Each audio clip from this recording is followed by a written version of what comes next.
So we have universal concepts.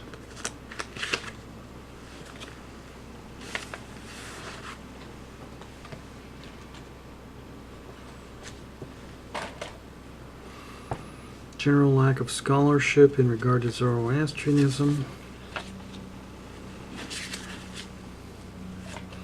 Where there are claims that Judaism borrowed the concept of monotheism from Zoroastrianism. Really? Well, if that were so, then Zoroastrianism would have to be older than Judaism. And the problem with that is that we cannot conclusively state that Zoroastrianism is older than Judaism. In fact, in order to do that, we would have to prove that Zoroaster was born at a very early period. And we still do not know when Zoroaster was born. In fact, in all likelihood, he was probably born during the Achaemenid period, sometime after the Babylonian captivity of the Jews. And if that were the case, then Zoroaster would have written the Gathas sometime in the late 5th century, perhaps the early 6th century, but it would have been far too late for it to have influenced Judaism.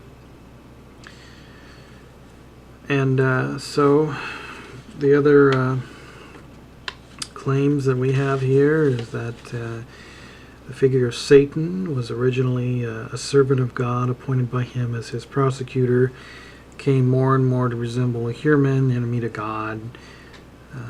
Secondly, the figure of Messiah, originally a future king of Israel who would save his people from oppression, evolved in a deuteral Isaiah, for instance, into universal savior, very similar to the Iranian idea of Sashayant. I'm reading this off of a website entitled Zoroastrian Influences on Judaism, Christianity, and Monotheism. Of course, this is all just speculation.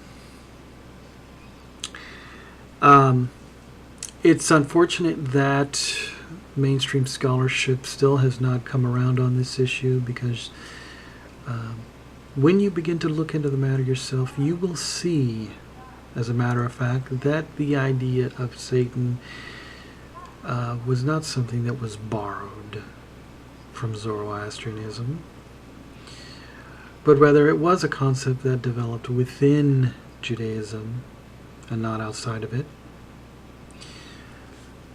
But getting even more to the point, the idea of a universal evil, or a personage of evil and a personage of good, tends to be, as I said, a universal idea amongst cultures. We can see the idea in the South American Mayans and the Incans.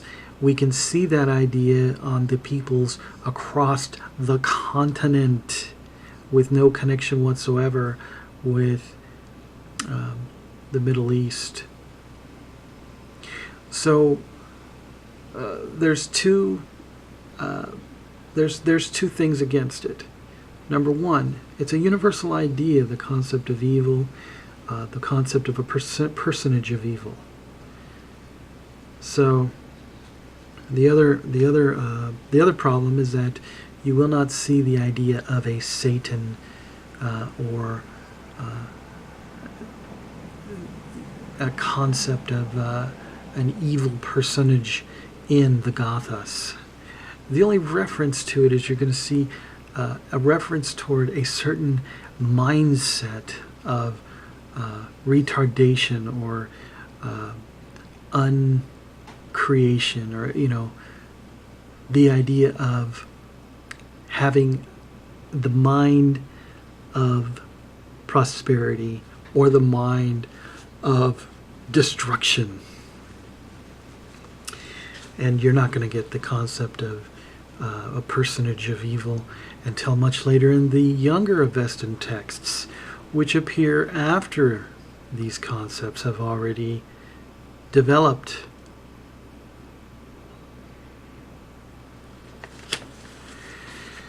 And then we have